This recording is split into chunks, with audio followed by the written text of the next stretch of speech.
वेद की पुत्री सुमति भाई, जो जेवरी कर लेतहि आई। आपहु बरी आपन गर बंधा, झूठा मोह काल को फंधा। बंधवत बंधा छोरियो न जाई, विषय स्वरूप भूलि दुनियाई। हमरे देखत सकल जग लूटा, दास कबीर राम कही छूटा। साखी है कि राम ही राम पुकारते, राम ही राम पुकारते, जिभ्या परिगौ रौंस। सुधा जल पीवे नहीं, खोद पीवन की होंश। बहुत अच्छी बात कहा कबीरदास जी ने कि हे भाई, स्मृतियाँ वेदों की पुत्रियाँ हैं। जो स्मृति कल बताया था आप लोगों को कि स्मृतियाँ क्या हैं जो हम लोग पढ़ रहे हैं, वह वेदों की पुत्रियाँ हैं। वे लोगों को बांधने के लिए मानो रस्सी लेकर आई हैं, ऐसा ये जो व्याख्या किए हुए हैं, थोड़ा इनका उल्टा ही व्याख्या रहता है। तो मैं थोड़ा सा आपको बता देता हूँ यहाँ पे। पूर्व में ये बताया गया था कि अज्ञानी लोग जिनका चित्त शुद्ध नहीं है, वेद पढ़कर भी ज्ञान नहीं प्राप्त कर सकते। जैसे अंधे को दर्पण प्राप्त होने पर भी वह अपना स्वभाव उसको नहीं दिखलाई पड़ता है, वैसे ही अज्ञानी को वेद मिलने पर भी अपने स्वरूप का साक्षात्कार नहीं होता। ये तो पिछले उसमें पढ़ा था आप लोगों ने पद में। अब इस पद में कबीरदास जी कह रहे हैं कि स्मृति भी वेद की पुत्री है, अर्थात वेद से निकली है। वह अपने हाथ में कर्म की डोरी लिए हुए आई है। कर्म की, यहाँ पे वेद की पुत्री सुमति भाई, जो जेवरी कर लेते ही आई। तो वे कहते हैं कि वायाचार से कभी मोक्ष नहीं मिलता। ठीक है, जीव बंधन में फंसता जाता है। स्मृतियों ने कर्मों के जो भिन्न भिन्न अनुष्ठान बतलाए हैं, वे केवल बंधन रूप ही हैं। ये ऐसा कहते हैं कबीरदास जी कि जो स्मृतियों में जो बहुत तरह के जो अनुष्ठान बताए हैं, उससे व्यक्ति भ्रमित ही होता है। तो बहुत से ऐसे स्मृतियां हैं जिसमें कर्मकांड ज़्यादा हैं। ठीक है, तो पुराण भी स्मृति में आता है।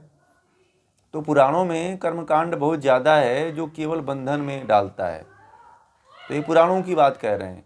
तो पुराण जो है, पुराण एक ऐसा ग्रंथ है जो केवल व्यक्ति को बंधन में डालता है। उसके द्वारा, उनके द्वारा प्रतिपादित कर्मों को करके जीव स्वयं अपने बंधन की तैयारी करता है। अब जो पुराणों में लिखा हुआ है, उसको व्यक्ति अपने जीवन में अपना करके स्वयं बंधन की तैयारी करता है। वह बंधन में बंध जाता है। वह अपने ही हाथों कर्म रूपी डोरी को बटकर अपने गले में बांधता है। मतलब कि अपने ही हाथों कर्म रूपी डोरी को लपेट कर बांधता है। कर्म को का मोह या आसक्ति झूठी है। ये तो आप लोगों को गीता में बताई गई है कि कर्म करते हुए आसक्ति नहीं करना चाहिए। यह क्या है? झूठा है, जिसमें कर्म करने वाला जीव फंसता जाता है। यदि आप कर्म करते हुए आसक्ति कर लिए, मोह कर लिए, तो आप कर्मों में फंसते चले जाते हो।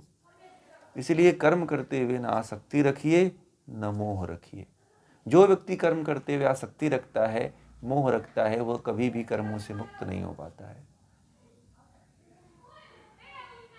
कहते हैं कि प्रत्येक कर्मकांड को करना मानो अपने को बांधना है। आगे के मंत्र में कह रहे हैं इस पद में कि प्रत्येक कर्म को, प्रत्येक कर्मकांड को करना ऐसा है मानो आप बंधन में फंस रहे हो। जीव समझता है कि इससे मेरा कल्याण होगा, परंतु इससे कल्याण नहीं होता है। वह उसके बंधन सिद्ध हो जाता है। वह ऐसे जितने कर्म करता है, उतनी ही उसकी डोरी में ऐंठन पर ऐंठन पड़ती जाती है। वह जैसे ही वह कर्म करता जाता है उसके जीवन में ऐंठन पे ऐंठन लगता जाता है और बाद में किसी प्रकार भी छुड़ाने से नहीं छूटता वो। जैसे ही आप जो है ना कर्म मोह और आसक्ति में कर्म करना शुरू कर देते हो, आप एक के बाद एक देखे होंगे आप कि एक के बाद एक जो है बंधन आपको लपेटता जाता है। जैसे रस्सी में ऐंठन लगता जाता है ना, ऐंठन समझते हैं ना, मान लीजिए तार है, तार को ऐसे लपेट देंगे तो इसमें पूरा उलझ जाता है। तो इसी तरह से ऐंठन लग जाता है, एक के बाद एक, दूसरा, तीसरा, चौथा, पांचवा, छठवां, सातवां, ऐसे खूब उलझ जाता है व्यक्ति। और इतना उलझ जाता है, कहते हैं कबीरदास जी की, फिर छुटाने से भी नहीं छूटता। इतना हो जाता है कि कितना भी छुड़ाओ नहीं छूटता है वो। जीव केवल विषय रूपी सांसारिकता में भटकता रहता है, और जीव जो है संसार की सांसारिकता में ही भटकता रहता है, जिसका उपचार कर्म कांडों से नहीं हो सकता। जिसका उपचार यदि आप कर्म कांडों को करके चाहते हो कि हम प्राप्त कर लेंगे, तो वो नहीं हो सकता है। हमारे देखते हुए सारा संसार कामना युक्त कर्मों के द्वारा लूटा गया है।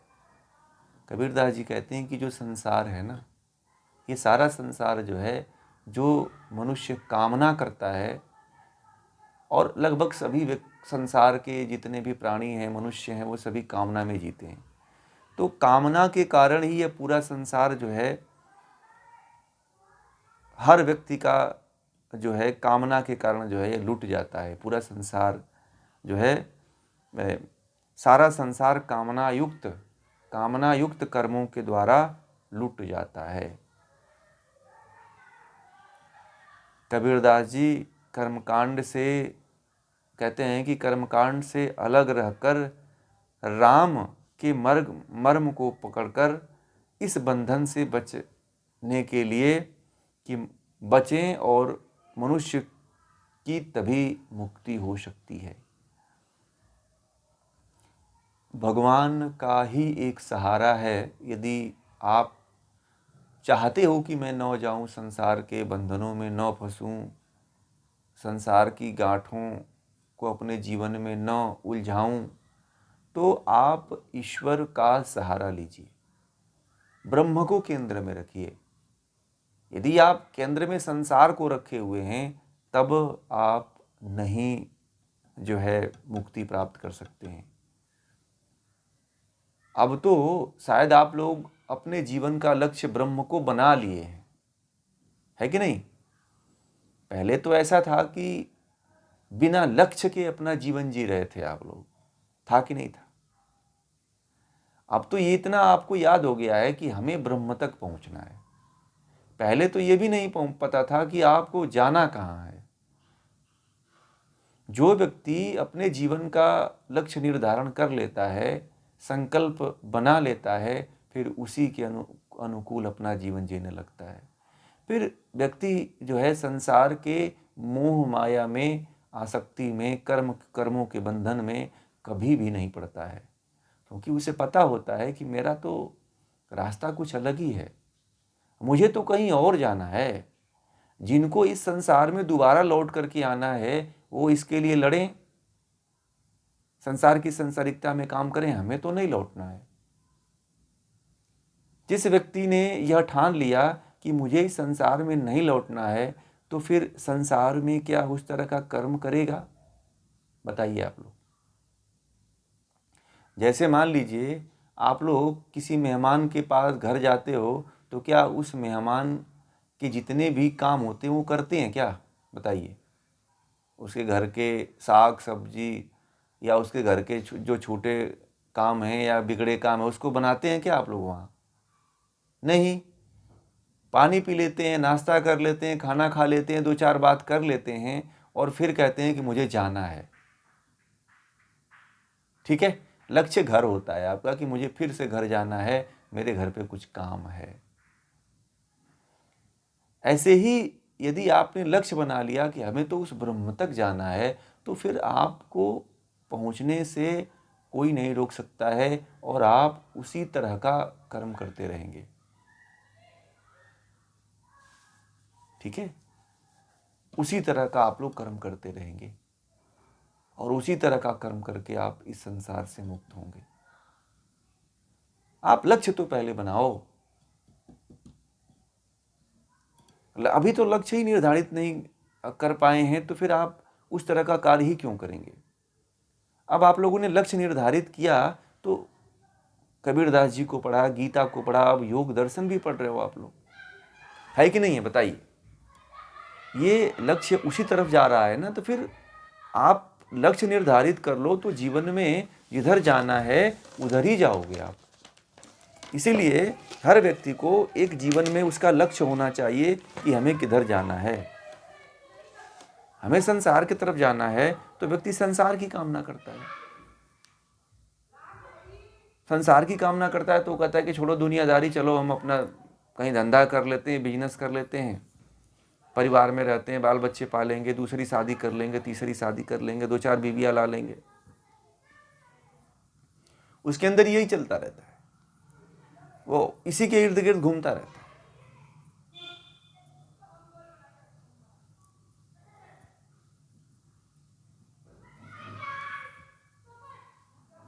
परंतु जब लक्ष्य व्यक्ति का निर्धारित हो जाता है, कहा जाता है कि व्यक्ति जो लक्ष्यहीन होता है वह जीवन के किसी भी पायदान पे नहीं पहुंच पाता है।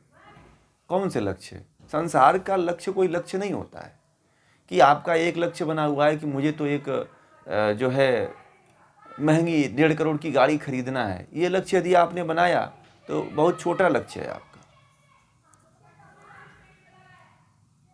ये लक्ष्य तो बहुत छोटा है। इससे बड़ा लक्ष्य होना चाहिए ब्रह्म का लक्ष्य। वह लक्ष्य यदि आपके जीवन का केंद्र रहा तो आपको दुनिया की कोई ताकत नहीं रोक सकती है ब्रह्म तक जाने में। आगे कबीरदास जी कहते हैं साखी में कि बिना मर्म समझे केवल राम राम रटने से लोगों के जीवा में घट्टे पड़ जाते हैं। मैं जो डेली आप लोगों को कहता हूँ, राम राम राधे राधे हरे कृष्णा हरे रामा, ओम नमः शिवाय, ओम भगवते नमो वासुदेवाय, ओम नमः शिवाय, तरह तरह के जो ओम दुर्गाय नमः, ओम श्री गणेशाय नमः जो जप करते रहते हैं, उन बेचारों के जीभों पे ना घट्टे जम जाते हैं, परंतु उनका उद्धार नहीं होता है। जिस प्रकार प्राप्त जल कोई मतलब सद्यः प्राप्त जल कोई न पिए और प्यास बुझाने के लिए कुआं खोदकर पानी पीने की लालसा करे, उसी प्रकार इन लोगों की दशा है जो अपराध रूप से अपने भीतर ही विद्यमान ब्रह्म से अभिन्न प्रत्यगात्मा को न समझकर नाना प्रकार के कर्मों के अनुष्ठान करके परोक्ष स्वर्ग में अपने कल्याण की खोज करते रहते हैं। कबीरदास जी ऐसा व्यंग मारते हैं, ऐसा प्रहार करते हैं लोगों के ऊपर कि सबको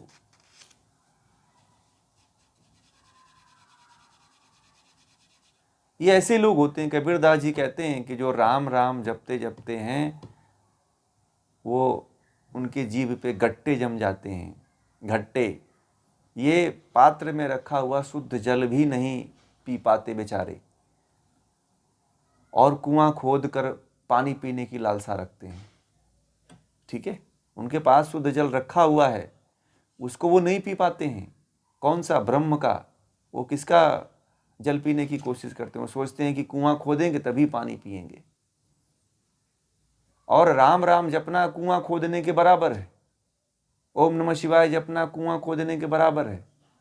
हरे रामा हरे कृष्णा श्री गणेशाय, ओम दुर्गाय नमः, ओम महाकालय नमः, ओम चामुंडाय बिच्छाय नमः, ये जो है क्या है? जीभ पे गट्टे जमाने के समान है। अरे ब्रह्म आपके भीतर है भाई।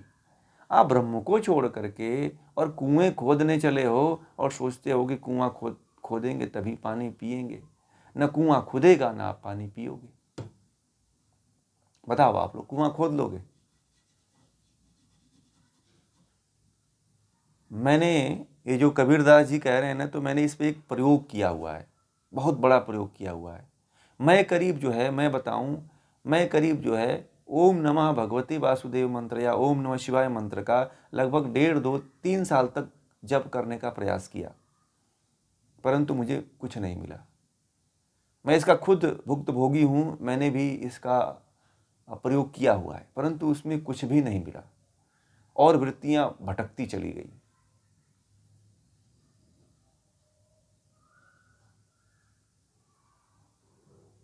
जब बाद में मुझे इस सब का ज्ञान हुआ, तब से मैं लोगों को उस रास्ते से, मैं कहा कि जो मेरा समय गया है मैं अन्य लोगों को नहीं जाने दूंगा उसमें। मैं आप लोगों से पहले मुझे जितने लोग मिले हैं उन सभी लोगों से कहता हूं कि ये नाहक, ये बिना मतलब का करते हो, इससे कुछ नहीं होने वाला है। एक व्यक्ति आया, मुझसे कहने लगा कि आप हरे रामा हरे कृष्णा मंत्र के गुरु जी से हमारी दीक्षा ले लो। तो मैंने कहा होगा क्या उससे? पहले तुम यदि मेरे पास आते तो मैं जरूर तुम्हारे यहाँ ठग जाता, और मैं तुमसे अगर पहले जुड़ जाता तो शायद मैं ठग ही जाता पूरी तरह से। परंतु परमात्मा ने मुझे बड़ा बचा के रखा और ब्रह्म से जोड़ दिया, इसलिए मैं परमात्मा का बार बार कृतज्ञता प्रकट करता हूँ कि ईश्वर ने मुझे ब्रह्म से जोड़ दिया, ईश्वर ने ईश्वर स्वयं से जोड़ दिया मुझे। मैं इसीलिए ईश्वर का हमेशा कृतज्ञता प्रकट करता हूँ और ईश्वर को ही अपना गुरु मानता हूँ और ईश्वर को ही सर्वस्व मानता हूँ।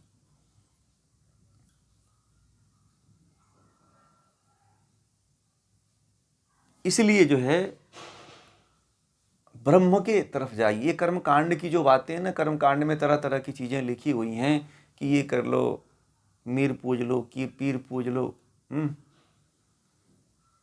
दुर्गा काली चामुंडा, ये, हाँ, इनको आप इनके जीवन से केवल प्रेरणा लो।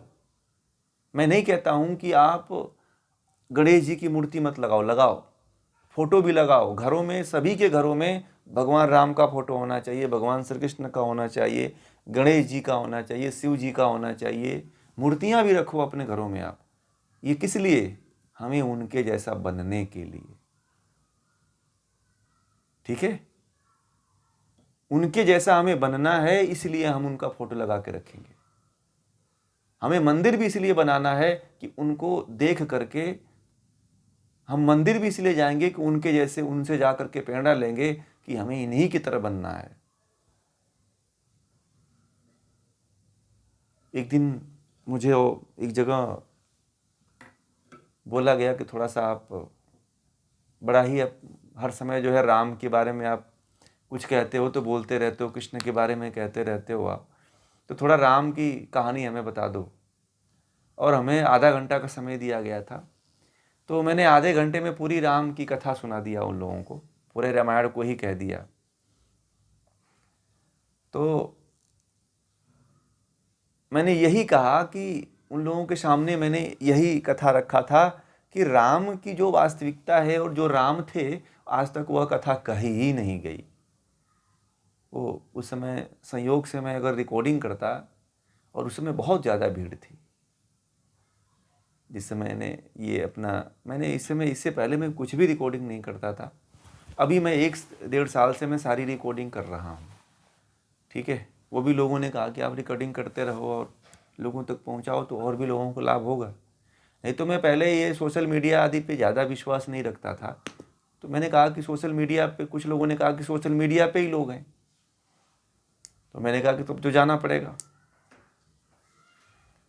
तो इसलिए, नहीं तो इससे पहले मैंने बहुत से जगहों पे बोला है, लोगों के बीच में ये बातें रखा है। तो उस समय इस बात को रखा था मैं कि राम की कथा या किसी भी जो कथा को लोग नहीं रख पाते हैं, वास्तविकता को नहीं रख पाते हैं, वो केवल नचाते हैं और गवाते हैं, दो ही काम करते हैं। मैंने आज तक यही देखा है कथाओं में। तो कहने का मतलब ये था मेरे कि आप इन देवी देवताओं का नाम लो, मानो, परंतु इनके जैसा बनो। मैं नहीं कहता हूँ कि इनकी पूजा छोड़ दो, इनको आदर्श बनाना छोड़ दो, इनके मंदिरों में जाना छोड़ दो, नहीं, जाओ, आप श्रद्धा लेकर के जाओ कि हम तो इनको आदर्श बनाए हैं, इसलिए इनसे प्रेरणा लेने के लिए आते हैं, इनके जैसा मुझे बनना है। परंतु हमें तो कहाँ पहुँचना है? हमें तो ब्रह्म तक ही पहुंचना है। हमारा इष्ट देव कौन है? ब्रह्म है, ईश्वर है। जीवन में उलझ के रह जाएंगे, जीवन से पार नहीं उतर पाएंगे। कोई नैया ऐसी नहीं है जो आपको खेवा के पार उतार दे। आप इस नैया पे चढ़ोगे, ऐसी नैया पे चढ़ने के लिए सवार होते हो जो नैया खुद जो है मझधार में भटकी हुई इधर उधर किनारा खोज रही है, उसे किनारा नहीं मिल रहा है। आप उन नावों पे क्यों बैठ रहे हो भाई? जो नावें जो है खुद नहीं पार हुई हैं, उन पे आप बैठ करके क्या कर लोगे? कोई अपने आसपास बैठे हुए कोई भूत को पूछता है, तो कोई अपने आसपास के देवता को पूछता है। मैंने देखा हूँ कुछ लोग एक पिंडी बना लेते हैं, कहते हैं कि हमारे देवता हमारे गांव के बड़े चलनसार ये देवता हैं, इनको पूजने से बहुत काम हो जाता है। मैं देखता हूँ लोग ऐसे ऐसे जगहों पे फंसे हुए, तो कोई पिंडी पूज रहा है, ठीक है, तो कोई जानते हैं कोई हाथी पूज रहा है, हाथी का पूरा वो बना लिया है मूर्ति, उसी को पूज रहा है। कोई उसी का प्रतिमा बना करके कोई उसी को पूज रहा है। तो कोई ऐसे गोल जो है, गोल नुमा जो है वो बना करके पिंडा बना करके, बड़ा पिंडा बना करके उसको पूज रहा है। कोई पिलर को पूज रहा है। मैं देखता हूँ, मैं बड़ा प्रत्यक्ष रूप से आंखों से देखता हूँ। और लोग इतने भटके हुए। मैं एक व्यक्ति पूजा कर रहा था और पूजा करते हुए उसे एक सर्प ने काट लिया। जानते हैं किस की पूजा कर रहा था? एक ऐसे ही एक पिंडी रखी हुई थी, उस पिंडी की पूजा कर रहा था, और उस पिंडी के बगल से कहीं से एक सर्प निकला, काटा और वहीं मर गया वो। तो लोगों ने कहा कि यहाँ के जो देवता थे वो अप्रसन्न हो गए और उन्होंने निकल करके इसको काट लिया। चूंकि वो डेली पूजा करता था उनका, फिर अगर उसको ही उसके देवता काट लिए तो बताओ फिर किसकी पूजा करेगा व्यक्ति? ये क्या है? ये लोग इन सब झंझटों में, इस सब पाखंडों में फंसे हुए हैं। तो आप जब तक ब्रह्म के तत्व को नहीं समझोगे जीवन में, तब तक कल्याण नहीं हो सकता है। कबीरदास जी डेली कहते हैं, कुछ लोगों को लगता है कि हमारे अनुकूल बातें नहीं कह रहे हैं तो हम क्यों सुनेंगे, या कुछ लोगों को ऐसा लगता है कि ये तो हमारे धर्म के, हमारे ईश्वर का ये अपमान करते हैं या उनके बारे में सम्मान। मैं तो उनका भी सम्मान करता हूँ, आपसे ज़्यादा बल्कि मैं सम्मान करता हूँ, क्योंकि आप जो है उनके केवल जा कर के झुक जाते होगे, उनके बारे में कुछ नहीं पता होगा, परंतु मैं तो उनके बारे में डेली कोई ना कोई कथा और कोई ना कोई बात उनके बारे में, आपके देवी देवताओं के बारे में कही देता हूँ। तो सबसे बड़ी पूजा तो मैं ही कर रहा हूँ, ठीक है। तो लोगों को ऐसा, आप लोगों को नहीं लगना चाहिए जो लोग जुड़े हुए हैं। तो अब तो आप लोगों ने ब्रह्म को माना है, ब्रह्म को जाना है, ब्रह्म का रास्ता चुना है, तो मुझे नहीं लगता है कि आप लोग कभी इस तरह की बातें आपके भीतर आएंगी। अगर आती हैं तो ज्ञान बढ़ाइएगा, मुक्त होने का प्रयास करिएगा, इन झंझटों में मत पड़िएगा, ठीक है। समझ में आ रही है बातें? तो ये जो है कबीरदास जी का जो विषय है आज का, रामायणीय प्रकरण का 33वां जो पद था, और साखी जो है, हम यहीं पे पूरा करते हैं।